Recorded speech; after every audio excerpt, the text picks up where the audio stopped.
오늘 나의 감사는 이라고 하는 제목으로 말씀 나누겠습니다.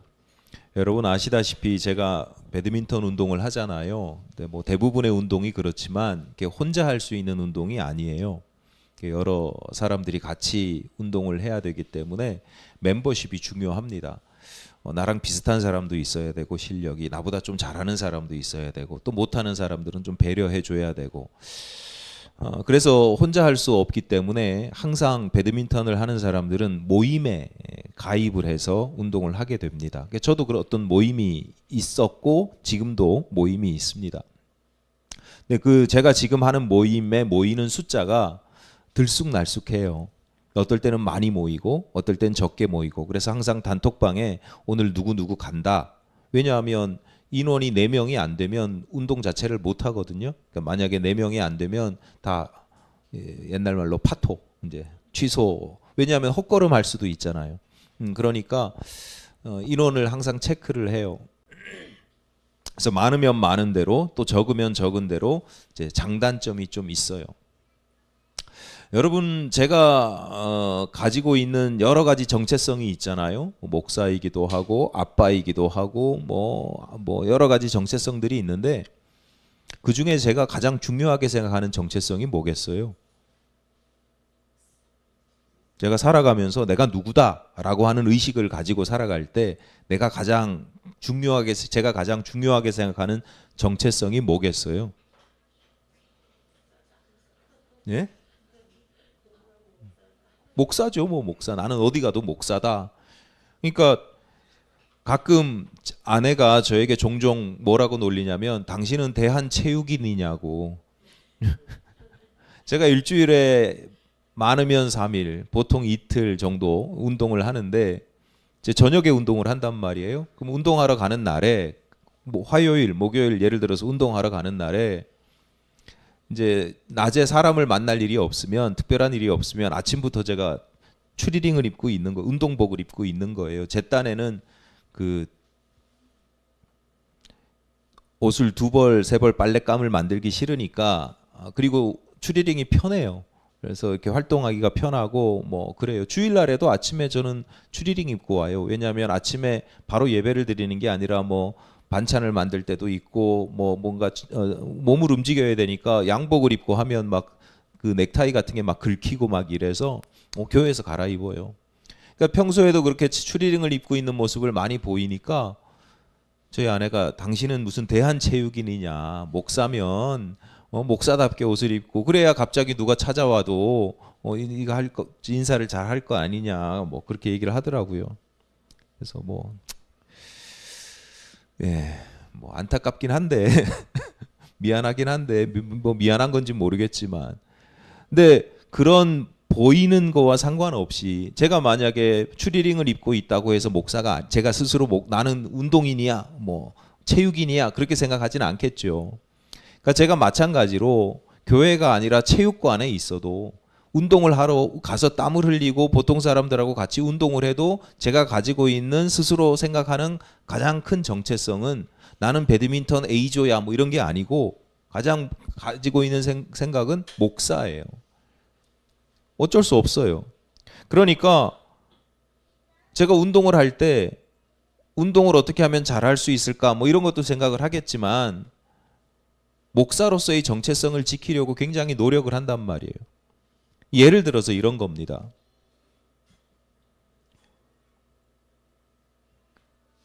누군가가 체육관에 늦게 오는 사람이 있어요. 그럼 늦게 오는 사람이 있으면 제가 배려를 하죠. 왜냐하면 폐장 시간이 얼마 남지 않았는데 그 시간 동안 이 사람은 늦게 왔으니까 자기가 해야 할 운동량을 채워야 되잖아요. 당신 늦게 왔으니까 늦게 조금만 운동하고 가십시오, 이렇게 안 하고 계속 그 사람을 게임에 넣어줘서 운동을 많이 할 수 있게끔 그렇게 한단 말이에요. 그러니까 제 위주로 운동하고 많은 게 아니라 다른 사람들이 운동을 잘 할 수 있도록 저도 모르게 눈치를 보고 살피게 되고, 그렇게 해서 배려를 하게 되는 거예요. 얼마 전에도 인원이 굉장히 적게 모였어요. 6명이 모였으면 이거 너무 힘들거든요. 운동을 돌리기가. 하여튼 그래요. 배드민턴이 그런데 근데 한 분이 그러니까 두 분이 부부가 늦게 왔어요. 안 왔으면 좋겠는데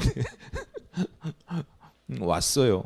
그러니까 이제 저 한 사람으로는 안 되니까 일찍부터 운동을 와서 많이 하신 어르신한테 제가 부탁을 했죠.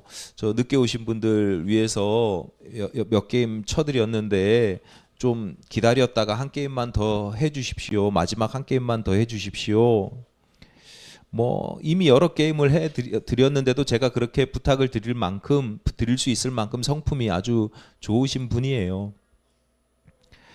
그래서 이미 지치고 그래서 귀가하려고 신발을 벗었다가 제가 그 이야기를 하는 바람에 신발을 운동화를 또 다시 갈아 신고 또 한 게임 마지막 게임을 해주셨어요.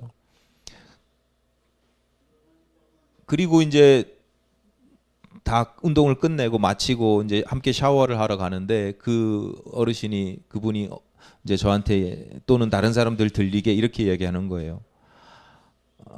아유 김 목사 때문에 너무 힘들어 지치고 힘들어 이렇게 얘기를 하는 거예요.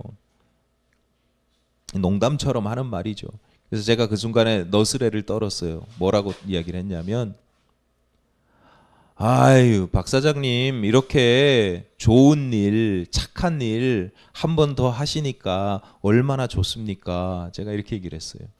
제가 그 얘기를 하면서 스스로 깜짝 놀랐어요. 왜냐하면 제가 무슨 생각을 하고 한 말이 아니거든요. 그러니까 거의 반사적으로 무의식 중에 나온 이야기예요. 저도 이제 배드민턴 언제 그만두나 싶을 정도로 조금만 운동하면 지치고 심장이 막 너무너무 뛰고 막 여기저기 아프고 근육통 생기고 또 시간도 많이 쓰게 되잖아요. 이게 체육관의 선착순 입장이에요. 늦게 가면 잘려요. 그러니까 미리 가야 돼요. 미리 일찍 가서 좀 기다렸다가 입장해서 운동하고 다른 사람들은 또 먼저 가요. 자기 운동 끝났다고. 좀 기다렸다가 남은 사람들 좀 쳐주면 얼마나 좋겠어요. 제가 왜 남은 사람들 쳐주겠어요. 그런 사람들이 가니까. 남는 사람이 저밖에 없으니까 이제는 알아요. 목사님 지치셨어요? 어제도 한 청년은 아니지. 그분이 40대인데 우리 모임에서 제일 젊은데 딱 봐도 운동량이 너무 부족한데 다들 힘들다고 그냥 이렇게 가는데 그 눈망울이 너무 아쉬워서 안타까워서 내가 몸이 너무 힘들지만 할 수 있는 만큼만 해주겠다. 그리고 했어요. 그러니까 저도 그게 마냥 막 행복하고 막 즐거워서 하는 일이 아니잖아요. 때로는 부담스럽기도 하고 불편하기도 하고 나 시간이 아깝기도 하고 아유 토요일 날은 일찍 가야 되는데 일찍 가서 교회 준비도 해야 되는데 뭐 이런 생각들이 있고 막 한데 아이 좀 남아주지 뭐 이런 마음들이 있었는데 그래도 에휴 이게 덕이 되는 일이니까 그냥 마냥 좋아서가 아니라 좀 부담스럽지만 불편하지만 좀 억지스러운 마음으로 제가 그냥 그렇게 하는 줄 알았는데 제가 그 말을 탁 내뱉고 나니까 아 이렇게 착한 일 좋은 일 하는 게 얼마나 좋습니까? 한 번 더 하는 게 얼마나 좋습니까? 그러고 나니까 내 마음속에 깊은 곳에 무의식 중에 이걸 내가 참 행복하게 여기고 있었구나. 감사하게 여기고 있었구나. 나 참 아무데도 쓸모없는 사람, 뭐 별 쓸모없는 사람인데 이것 하나라도 이런 면에 이런 상황에서 내가 조금이라도 도움이 되고 쓸모 있는 사람으로 살아간다는 것이 나 스스로가 참 행복하고 감사하게 여기고 있구나. 그래서 감사했어요. 아 그래 내가 조금은 예전보다 조금은 더 목사다워졌구나. 착한 일을 해서가 아니라 선한 일을 해서가 아니라 내가 착하고 선한 일을 하는 것에 대해서 자긍심을 가지고 좀 어떤 그런 감사한 마음을 가지고 행복한 마음을 가지고 억지로 하는 게 아니라 목사니까 내가 억지로 해야 돼 이게 아니라 즐겁고 감사한 마음으로 이런 걸 하고 있구나. 조금은 더 목사다워졌고 조금은 더 그리스도인다워졌구나. 닮아가고 있구나. 그래서 제가 순간 제가 내뱉은 말에 놀래가지고 감사한 마음을 가졌어요.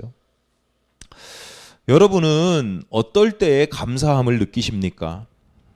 물론 우리가 습관적으로 감사를 고백할 수 있거든요. 뭐 가게에서 물건을 하나 사도 계산하고 나서 아이 고맙습니다, 감사합니다 그렇게 인사를 합니다. 그런 거 말고요. 그러니까 마음속으로 진정으로 야 진짜 감사하다 이런 마음, 머리로 생각해가지고 아 이렇게 생각하니까 참 감사한 거지 머리로 이해하고 생각하는 감사가 아니라 내 가슴이 느끼는, 내 마음이 느끼는 그 감사함을 언제 느낍니까? 얼마나 자주 느끼고 계십니까? 얼마나 자주 표현하고 계십니까? 한번 생각해 보세요. 여러분 가장 최근에 참 감사한 일이 있었어, 참 누구에게 감사해 라고 하는 게 가장 최근에 언제였어요? 각자 다 다르겠지만 한번 생각해 보세요. 어떤 분들은 한 달 전일 수도 있고 일주일 전일 수도 있고 어제일 수도 있어요. 한 달 전이면 그 한 달 전에 감사한 일이 있고 그 사이에는 지금까지는 한 달 동안은 감사한 일이 없었어요? 일주일 전에 내가 참 감사한 일이 있어서 느꼈어. 그런데 그럼 그 일주일 동안, 그 이후에 일주일 동안은 나에게 감사한 일이 없었을까요? 많지요. 맞아요. 뭐가 어찌됐든 한 가지 확실한 것은 내가 알든 모르든 감사한 경우는 늘 항상 존재한다는 거예요. 예를 들어서 택시를 탔어요. 기사분이 전날 친구들하고 만나서 식사를 하는데 친구들이 술 먹고 가라고, 술 마시자고 그러는데 기사분이 직업윤리가 있어서 내일 내가 일을 해야 된다 그러면서 거절을 하고 밥만 먹고 나왔어요. 내가 그 택시를 탔어요. 그 기사분이 그렇게 어제 전날에 그런 일이 있었다는 걸 나는 모르잖아요. 난 모르지만 안전하게 그 차를 타고 얻어 탈 수 있었던 거죠.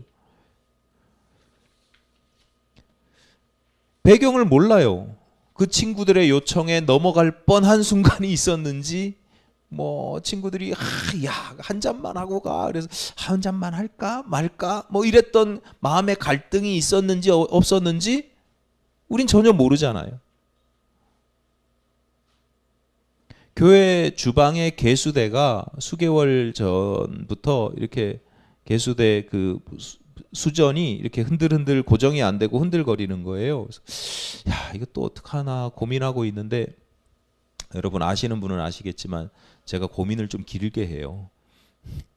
바로 이 문제가 생기면 바로 어떻게 해볼까 이게 안 되고 이걸 어떻게 하지 이렇게 뭐 좀 생각하고 있었는데, 꽤 오래 생각을 하고 있었는데, 왜냐하면 흔들거려도 쓸 수는 있으니까 제가 좀 그래요. 뭐 그런데 어느 날 보니까 탁 고정이 돼 있는 거예요. 제가 보기에는 누가 손을 댔어요. 손을 댔는데 그 손을 대려면 그건 위에서 어떻게 할 수 있는 게 아니고 밑으로 기어 들어가서 뭘 조여야 돼요. 누가 왔다 갔구나 주중에. 왜냐하면 주중에 그랬으니까 주중에 누가 다녀가셨구나. 그리고 또 한 일주일 2주일 지나는데 또 흔들리네. 야 이거 안 되나 보다. 잠깐 손 봐서 안 되나 보다. 또 흔들리네 했는데 또 좀 있으니까 또 고정이 딱 돼 있어요. 또 다녀가셨구나. 지금은 이제 빡빡해질 때마다, 빡빡해진 걸 볼 때마다 누가 다녀가셨구나. 여러분 혹시 교회 주방에서 그 개수대에서 물 틀어보신 분들은 그 전혀 모르는 일이잖아요. 그냥 물 틀어서 흔들림 없이 그냥 잘 나오는 거 쓰는 거잖아요.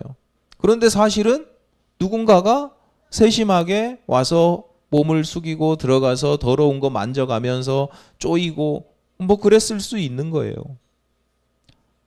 여러분 바깥에 거리가 깨끗한 건 원래 깨끗한 게 아니잖아요. 내가 안 볼 때 밤마다 청소부들이 청소하시고 뭐 하잖아요. 그러니까 어리석은 사람, 미성숙한 사람들은 내 눈에 어떤 사람이 수고하는 걸 봐도 고마운 마음을 몰라요. 그런데 성숙한 사람은 어떤 사람이에요? 내 눈에 그게 보이지 않아도, 수고한 게 보이지 않아도 내가 살아가는 삶이 편안하고 형통하고 별 문제가 없고 그 당연한 게 아니고 그 가운데 누가 뒤에서 엄청나게 수고하고 노고를 끼치는 경우가 있다고 하는 사실을 아는 게, 인지하는 게, 그게 성숙한 사람이고 사람다운 사람이고 온전한 인생이라고 하는 겁니다. 여러분 내가 지금 평온한 이유는, 별일 없이 평온한 이유는 그게 정상이 아니에요. 누군가 나를 진짜 참아주고 있는 걸 수도 있거든요. 내가 평온한 이유는 누군가가 내 속을 확 긁고 싶은데도 그냥 참아주고 있기 때문일 수도 있어요. 용서해주고 이해해주고 배려해주고 기다려주고 있을 수도 있기 때문이고, 누군가 나를 위해서 기도해주고 있기 때문일 수도 있어요. 그러니까 뭐 하나 감사하지 않은 게 없으니까 가끔 감사 헌금의 감사 제목, 기도 제목이 뭐예요? 범사에 감사합니다. 뭐 하나 특정할 수가 없는 거예요. 가만히 생각해 보니까 모든 게 그냥 다 누군가의 덕택으로 내가 이렇게, 그리고 하나님 총괄해서 하나님의 은혜로 내가 이렇게 살고 있으니까 범사에 감사합니다라고 고백할 수밖에 없는 거죠. 예수께서 제자들과 함께 예루살렘으로 가시던 중에 어느 마을에서 10명의 납병 환자를 만났습니다. 마을이라고 표현되어 있지만 우리식으로 표현하자면 읍내나 동네 안쪽은 아니었을 거예요. 마을의 주변부, 변두리, 경계선 아마 그쯤이었을 겁니다. 왜냐하면 그 당시 납병은 부정한 병으로 여겼기 때문에 격리되어서 살아야 됐었거든요. 납병, 성경에서 납병이라고 하면 오늘날 우리가 생각하는 문둥병, 한센시병 이렇게 생각하기 쉬운데, 그런 한센시병을 포함한 모든 악성 피부병을 납병, 성경에서는 납병이라 그렇게 표현을 해요. 그런 병이 생기면 이 이스라엘 사람들은 뭘 해야 되냐면 제사장에게 가서 이거 확인을 받아야 돼요. 옛날에는 의학이나 신학이나 여러 가지가 다 혼재되어 있었으니까 제사장에게 가서 보이면 이게 진짜 전염성이 강한 악성 피부병인지 아니면 그냥 며칠 지나면 없어지는, 사라지는, 나을 수 있는 단순한 피부병인지를 판별을 해줘요. 그래서 판정을 해서 이게 악성이다, 그래서 납병이다, 그러면 격리 조치를 취합니다. 당연하잖아요. 우리나라도 코로나 얼마 전에 전 세계적으로 코로나 휩쓸었을 때 가장 할 수 있었던 게 격리인데, 이 격리 조치, 공중위생에서 격리를 한다는 건요 사실은 그렇게 오래된 일이 아니에요. 그러니까 예전에 패스트 같은 걸로 다 죽잖아요. 근데 그 옛날에 벌써 수천 년 전에 어떻게 보면 위생적으로 공중위생의 측면에서 굉장히 선진적인 일이에요. 너무 당연한 거 아니야? 격리시키는 게, 이럴 수 있지만 그렇지 않아요. 어쨌거나 살던 곳에서 쫓겨나서 마을 바깥으로 이제 쫓겨나게 됩니다. 그런데 그런 사람들을 그 시대에 단순히 환자나 병자로만 보는 게 아니고 천형이라고 그러잖아요. 천형, 하늘이 내린 형벌. 하늘이 내린 벌을 받았다, 이렇게 여깁니다. 왜냐하면 그렇게 악성 피부병이 생기는 건 뭔가 이유를 알 수는 없지만 저 사람이 죄를 지었기 때문일 거야 라고 생각을 했어요. 천벌받았다. 그러니까 한편으로는 불쌍한 환자이지만 또 한편으로는 저 사람은 죄인인 거예요. 그러니까 얼마나 큰 죄인이냐면 불쌍하게 여기는 마음이 사라질 정도로. 여러분도 예전에 그런 표현들 자주 들어보셨을 거예요. 아유, 꼴 좋다, 이래저래 나쁜 짓 하더니 천벌을 받았어, 이런 표현들 많이 옛날에 쓰셨단 말이에요. 가끔은 교인들에게도 그런 표현을 들을 때가 있어요. 우리 교회는 아닌데 다른 교회 교인들이 권사님들이 아이고 그 권사 말이야, 목사님 말씀 그렇게 안 듣고 목사님 그렇게 괴롭히더니 저렇게 갑자기 쓰러졌어. 지난번에도 그러더니 아직도 정신을 못 차렸네. 제가 목사지만 그런 이야기 들을 때마다 섬뜩해요. 이게 기독교인이 가져야 될 그게 아닌데, 만약에 그런 생각이 조금이라도 있더라도 이 입 밖으로 낼 일이 아니고, 그런 생각은 본인한테 벌어졌을 때 본인이 그렇게 생각할 수는 있죠. 내가 어떻게 아팠을 때, 문제가 생겼을 때, 내가 좀 그래, 이 기회에 나를 한번 돌이켜보게 되고 내가 이런 건 좀 내가 너무했던 것 같아, 내가 미숙했던 것 같아, 이럴 수는 있지만 남들에 대해서 그렇게 이야기하는 건 기독교적인 예수님의 가르침으로 보기는 어렵죠. 그런데 생각해 보세요. 오늘날에도 이러하니, 오늘날에도 무슨 문제가 생기고 어떤 사람이 사고를 당하고 아프고 그러면 좀 뭔가 있어 이렇게 생각을 할 정도니 2000년 전에 3000년 전에는 어땠겠냐고요. 2000년 전에 성경의 시대에는 훨씬 더한 겁니다. 그래서 납병 환자들은 마을 밖에서 생명과 생존의 위협을 받으면서 구걸하면서 살아갈 수밖에 없어요. 성 안과 성 밖이라는 건요, 요즘으로 따지면 그냥 시내와 시외의 문제가 아니고요, 도적의 위협도 있죠, 날씨, 기온의 위험도 있죠, 독충의 위험도, 맹수의 위험도 있죠. 그러니까 성 밖이라고 하는 건 굉장히 생존과 생명의 위협이 되는 곳이에요. 그러니까 그런 곳에 사람들이, 납병 환자들이, 같은 처지의 사람들이 서로 의지하면서 함께 도우면서 같이 지낼 수밖에 없어요. 오늘 본문에 등장하는 무슨 납병 환자들이 10명이나 돼 이렇게 생각하기 쉬운데 10명이나 될 수밖에 없는 이유예요. 다른 사람들하고는 어울리지 못하거든요. 격리되어 있으니까. 그 10명이나 되는 사람들이 이방인이든 유대인이든 상관없이 같이 서로 의지하면서, 어쨌거나 우리는 같이 부정한 사람들이니까. 그들이 예수를 만났는데, 어느 날 예수가 지나가는 걸 보고 만났는데 가까이 다가가지를 못합니다. 그게 다 그 당시 법이었어요. 멀리 서서, 격리됐으니까, 근데 먹고는 살아야 되니까 구걸을 해야 되잖아요. 멀리 서서 큰 소리로 외치는 거예요. 13절입니다. 소리를 높여 이르되 예수 선생님이여 우리를 불쌍히 여기소서 하거늘. 예수를 예수라고 하는 걸 아는 걸 보니 아마 소문은 들은 모양이에요. 떠돌아다니는 사람들이 하는 이야기, 소문을, 예수에 대한 소문을 듣긴 들었던 모양이에요. 그래서 불쌍히 여겨달라라고 간청을 합니다.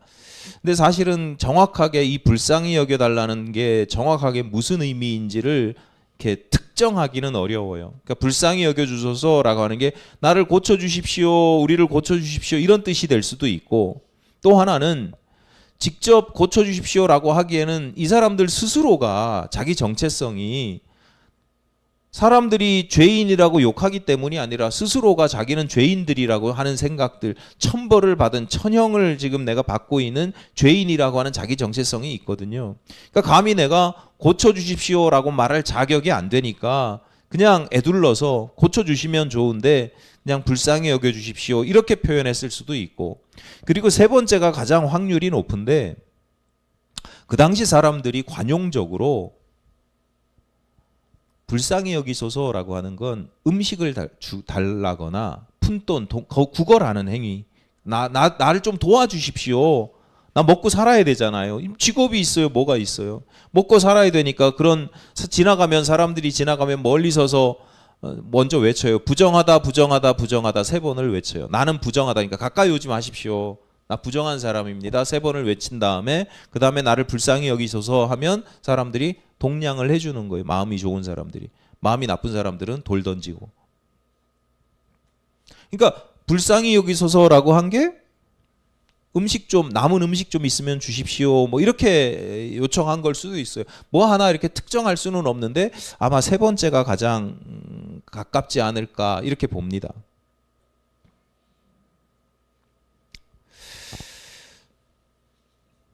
(14절입니다) 보시고 이르시되 가서 제사장들에게 너희 몸을 보이라 하셨더니 그들이 가다가 깨끗함을 받은지라. 납병 환자들이 간절히 기대하고 소망하던 병 고침이 이루어진 것인지, 아니면 혹시라도 나를 불쌍히 여기셔서 난 자격은 없지만 그래도 혹시라도 기대했던 것이 이루어졌던 것인지, 아니면 나는 음식을 구했는데 푼돈을 구했는데 뜻밖의 횡재를 한 것인지는 알 수 없으나, 그러나 예수께서 그들로 하여금 제사장에게 가서 그 몸을 보이라 이렇게 이야기를 합니다. 그러니까 이 사람이 납병인지 아닌지를 확인하는 것도 제사장의 몫이지만, 나중에 이 병이 나았을 때 가서 나았는지 아닌지, 온전히 나았는지 아닌지를 확인하는 것도 제사장의 역할이었어요. 그러니까 제사장에게 가서 너 나았다라고 확인받아라 라고 이야기를 하는 건데, 그 예수님께서 말씀하실 때에 납병 환자들의 병이 나은 상태가 아니에요. 피부병이 안 보이는, 감출 수 있는 게 아니잖아요. 몸에 장기에 암이 생기면 내가 잘 화장하고 잘 감추면 모르지만 피부병은 내 눈에 그냥 뻔히 보이잖아요. 그러니까 피부병이 그냥 그대로 악성 피부병이 있는데, 문둥병이 있는데, 근데 제사장에게 가라, 와서 확인 받아라, 그러니까 이 사람들이 그 말을 믿고 그냥 갔어요. 가는 도중에, 가는 길에 그들이 깨끗함을 받았다라고 하는 거예요. 오늘 우리가 읽은 본문은 그 중에서, 그 10사람 중에서 한 사람이 돌아와서 예수의 발 아래 엎드려 감사함을 표현했다라고 하는 내용입니다. 17절입니다. 예수께서 대답하여 이르시되 10사람이 다 깨끗함을 받지 아니하였느냐? 그 9은 어디 있느냐? 예수님은 알고 계신 거죠. 가다가 너 한 사람만 치유를 받은 게 아니잖아. 10명이 다 깨끗함을 받았잖아. 그런데 너 한 사람 빼고, 이 이방인 한 사람 빼고 9명은 어디 있느냐? 이렇게 묻는 거예요.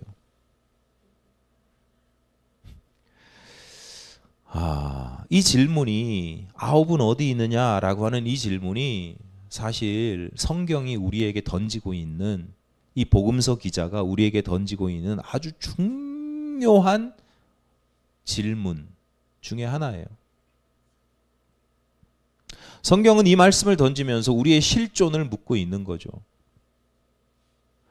생각해 보세요. 10명이 치유를 받으면 내 평생의 그런 천형이라고 할 수 있는 그 정도의 심각한 문제가 해결이 됐으면, 은혜를 받았으면, 복을 받았으면, 도움을 입으면 몇 명이 와서 감사를 표현할 것 같아요? 10명이 그 은혜를 입으면 몇 명이 와서 감사를 표현할 것 같아요? 10명이 다 와야죠. 그게 상식이잖아요. 우리 생각하는 상식이잖아요. 어쩌다 한두 명쯤 빠질 수 있어. 갑자기 급한 일이 생기거나 갑자기 뭐 어떤 사정이 생겨서 한두 명 빠질 수 있어요. 그런데 성경에서는 뭐라고 이야기하느냐? 어쩌다 한두 명이 빠지는 게 아니라 어쩌다 한두 명이 와서 감사함을 표현하고 나머지 9명은, 8, 9명은 자기 갈 길로 갔다라고 하는 거예요. 이게 왜 우리의 실존이냐? 앞서 서두에 제가 질문을 드렸잖아요. 최근에 감사함을 느껴본 적이 언제입니까? 그러면 그 이후에 감사거리가 없었기 때문입니까? 우리는 감사거리가 굉장히 많지만 그 중에 얼마나 감사하는 것 같아요? 본문에서 10명 중에 9명, 그러니까 9할 정도 되는 경우가 감사함을 표현하지 못합니다. 표현하지 않습니다. 여러분 어떠신 것 같아요? 10명 중에 9 몇 명이 아니라 내가 살아가면서 경험하는 감사함들, 뭐 고마운 일들, 좋은 일들, 그런 거 있는데 그 중에 몇 할 정도를 내가 표현하는 것 같아요? 누리는 것 같아요? 제가 볼 때 한 9대 1 정도 되는 것 같아요. 그냥 넘어가고 뭐 그냥 마음속으로야 고맙지. 마음속으로 고맙지. 그리고 교회 와서 아유 하나님 지난 한 주간도 이렇게 고마운 일 덕분에 잘 살았어요. 그런데 그 당사자한테 가서 아유 고맙습니다. 감사합니다. 굳이 표현하는 경우가 제가 볼 때 한 9대 1 정도 되는 것 같아요. 한 10% 정도 감사하는 것 같아요.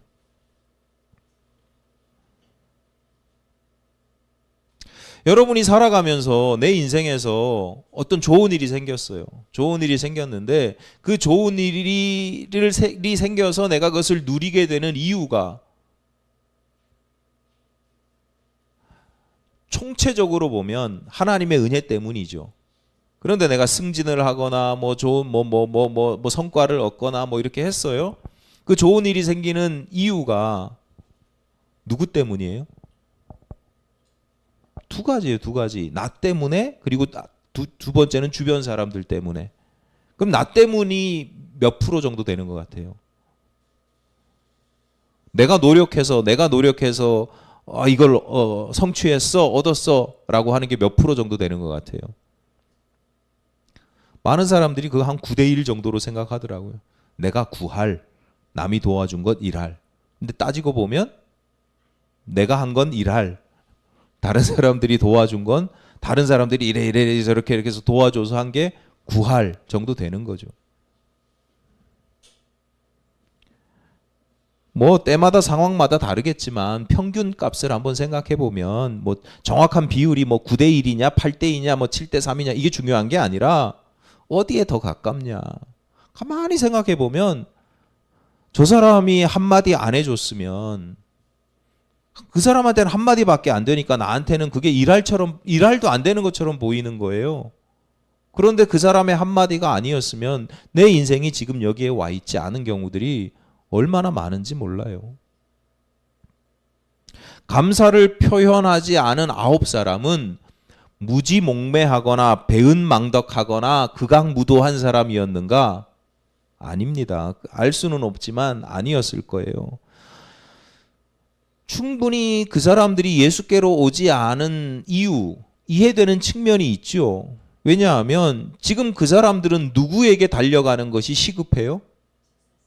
제사장에게 달려가는 게 시급하죠, 지금. 게다가 지금 예수님께서 제사장에게 가서 네 몸을 보이라 라고 말씀도 하셨잖아요.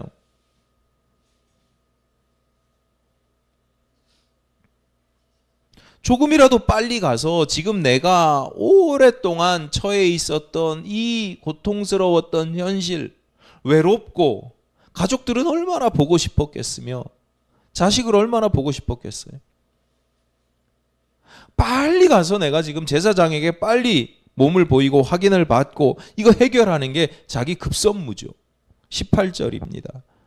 이 이방인 외에는 하나님께 영광을 돌리러 돌아온 자가 없느냐 하시고, 그들이 하나님께 9명은 하나님께 영광을 돌리지 않았을까요? 본문에서 핵심 단어는 하나님께 영광을 돌리는 것이 아니라 영광을 돌리러 돌아온 자가 없다는 거예요. 영광을 돌리지 않았다는 건 아니에요. 왜냐하면 납병 환자들이 제사장에게 가서 치유를 확인받고 다 나았습니다, 깨끗해졌습니다 하고 반드시 해야 되는 게 있어요. 성전에 가서 제사를 드려야 돼요. 절차예요. 법이에요. 그러니까 마음 깊은 곳에서도 기쁨과 환희가 차올랐겠지만 형식적으로 절차적으로 법적으로도 가서 영광을 돌려야 됐어요. 오늘날 우리들도 마찬가지입니다. 10번 중에 9번을 내가 감사를 표현하지 못하고 그냥 넘어가는 경우들이 생긴다고 해서 우리가 무슨 막 악해가지고 배은망덕해가지고 무지몽매해서 그런 게 아니라니까요. 무슨 성격이 못돼 먹어가지고 그런 게 아니에요. 때로는 내가 바쁜 일이 있어. 더 급한 일이 있고 더 중요한 일이 있어. 도움을 주신 분에게는 참 고마운 마음도 있지만 나라고 지금 놀고 먹고 그냥 가만히 감나무 아래에서 떨어지는 감만 주워 먹고 있었던 게 아니거든. 저 사람의 도움은 참 작은 도움이고, 게다가 내가 성전에서 제사하듯이 하나님께 이 모든 것들을 이루어 주신 하나님께 감사한 마음은 갖고 있어요. 뭐 이해하려면 그 9명을 이해하려면 충분히 이해할 수도 있습니다. 예수님께서도 나름 이해하고 계신 것 같아요. 그래서 그들의 치유를 나 같으면 이놈들이 안 와? 도로 아미타불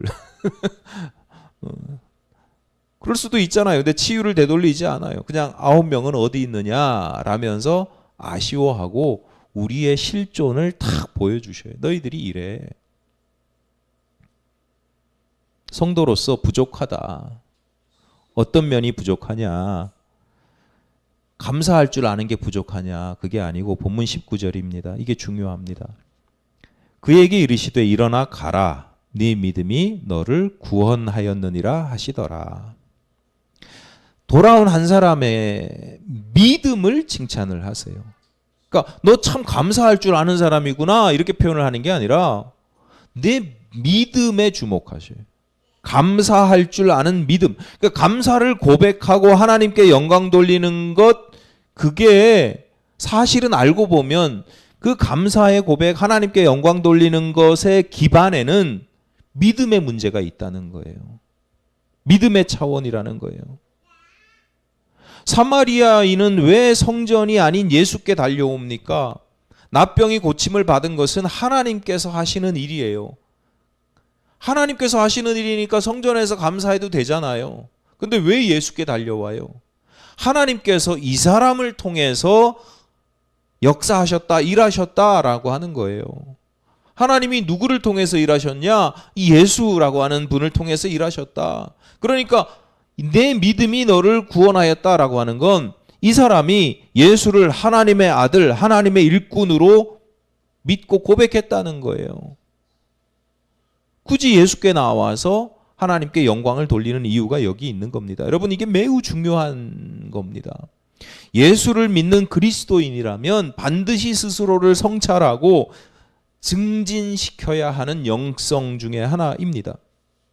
다시 말씀드리지만 예를 들어서 여러분에게 어떤 좋은 일이 생겼어요. 단지 여러분의 자신의 노력 때문이에요? 따지고 보면 일할도 안 된다니까요. 누군가 그래요, 저보고. 머리가 좋다고. 뭐 잔머리는 제가 노력해서 생긴 거지만 머리가 좋은 건 제가 노력해서 생긴 게 아니잖아요. 타고난 거예요. 부모님 덕택인 거죠. 우리 딸이 그래요. 어제도 오늘도 가족 단톡방에다가 오늘도 김신혜는 이쁘다. 어쩌라고. 자랑할 거리, 만약에 그게 자랑할 거리라면 자랑할 게 아니잖아요. 내가 노력해서 얻은 게 아니니까. 잘 이쁘다고 생각도 안 들지만 내가 이쁘다고 해요. 이쁘다고 쳐요. 그 외모나 미모나 타고난 건강이나 이런 게 내가 노력해서 얻은 게 아니잖아요. 그런 걸 자랑하고 있어요. 다른 사람들 앞에서 막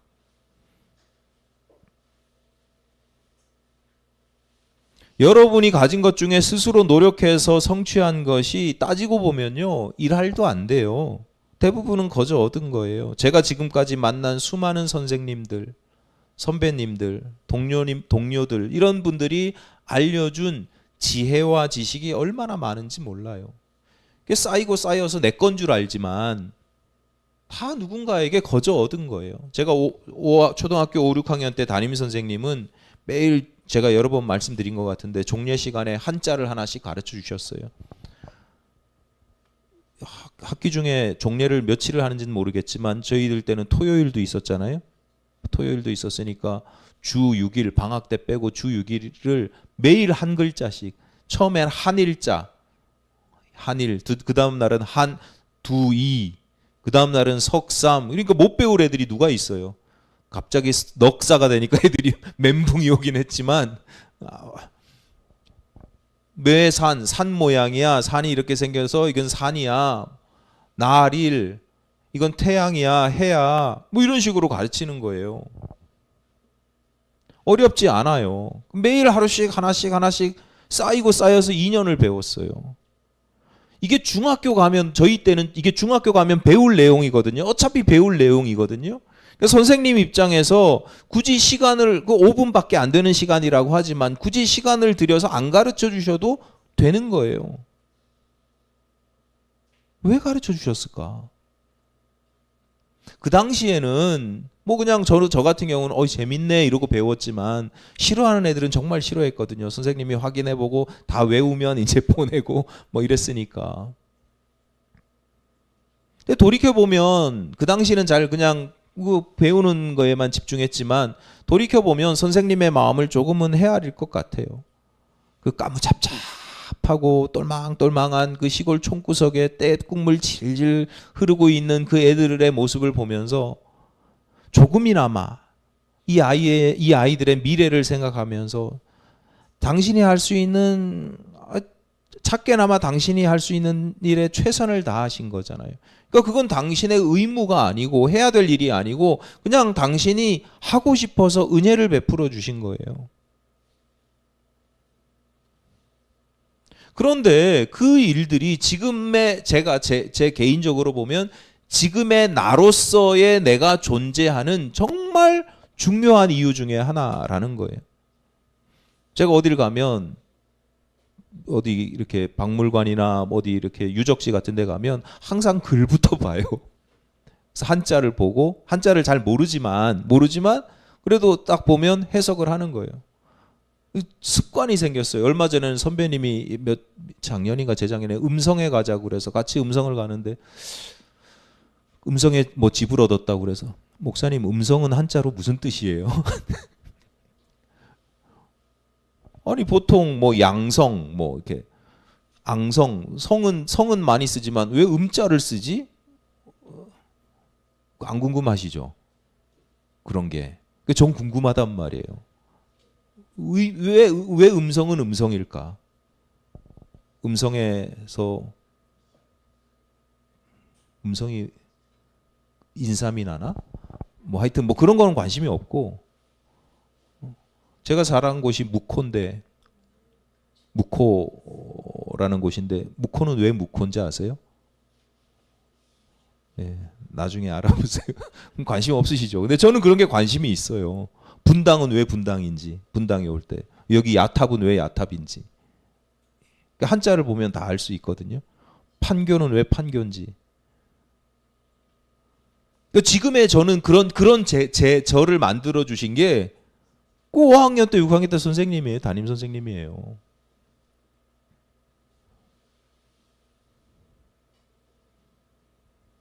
재작년에 겨울에 저를 찾아오신 이후에는 매달 저에게 통장으로 10만 원씩 보내주십니다. 그래서 처음에는 제가 한 6개월 있다가 선생님 30만 원은 어디에 썼고 또 30만 원은 누가 아파서 주고 뭐 이렇게 했습니다. 그랬더니 아이 그러지 말라고 나는 당신은 이제 보내고 나니까 그만이라고 그래서 이제는 제 마음대로 씁니다. 선생님은 그냥 하시는 일인데 그런데 저에게는 그 선생님을 통해서 누가 일하시는 거예요? 하나님이 일하시는 걸 제가 느끼는 거예요. 그 선생님은 본인은 그냥 선생님이라고 하지만 저에게는 하나님의 사람인 거죠. 하나님의 일꾼이에요. 그러니까 그냥 선생님으로서도 감사하지만 하나님께서 이분을 통해서 저를 성장시키고 성숙시키고 감동시키고 하나님의 일을 더 잘할 수 있게끔 도와주시니까 얼마나 이게 저한테는 감사하고 기쁜지 몰라요. 여러분의 부모도 여러분의 자녀도 배우자도 여러분의 친구나 지인이나 선생님이나 동료도 모두 마찬가지입니다. 하나님께서 어느 날 갑자기 하늘에서 뚝 내게 은혜를 베푸시는 게 아니라 그 사람들을 통해서 은혜를 베푸십니다. 그래서 그들은 하나님의 사람입니다. 그들뿐만이 아니라 나 자신도 마찬가지입니다. 은혜를 받기만 하는 게 아니라 우리도 은혜를 베풀면서 살아가야 되잖아요. 그러니까 그 하나님의 은혜를 내가 대신 전하는 나는 어떻게 되느냐? 작은 예수가 되는 겁니다. 예수께서 그들을 고쳐주신 것처럼 나를 통해서 우리 세상을 우리가 고쳐나간단 말이에요. 내 주변에 있는 사람들 그들을 통해서 하나님께서 역사하시기 때문에 그들이 하나님의 사람이고 비유적으로 표현하면 그들 또한 작은 예수다 이 말입니다. 오늘 설교 제목이 나의 감사는입니다. 성도의 감사는 그저 내가 혜택받은 것에 대한 반응이나 단순히 인사하는 것이나 또는 다음에도 또 잘 받으려고 아부하는 것이나 그런 게 아니에요. 성도의 감사는 하나님께서 나와 함께 계시고 특별히 내 주변에 내 바로 주변 사람들과를 통해서 일하고 계시다, 역사하시고 계시다라는 것을 내가 깨닫는 거예요. 그래서 하나님께만 감사하냐? 그게 아니라 내 주변에 그 하나님의 사람들 삶의 매 순간순간 하나님의 호흡과 역사하심을 누리게 만드는 그 주변 사람들에게도 감사할 수 있어야 되고 그 주변 사람들이 같은 작은 예수고 하나님의 사람들이라고 하는 인식을 가질 때 우리가 살아가는 이 사회가 이 세상이 공동체가 조금 더 하나님의 나라에 가까워지는 겁니다. 여러분 앞으로 이런 감사가 여러분의 삶에 더욱더 차고 넘치시기를 간절히 바랍니다.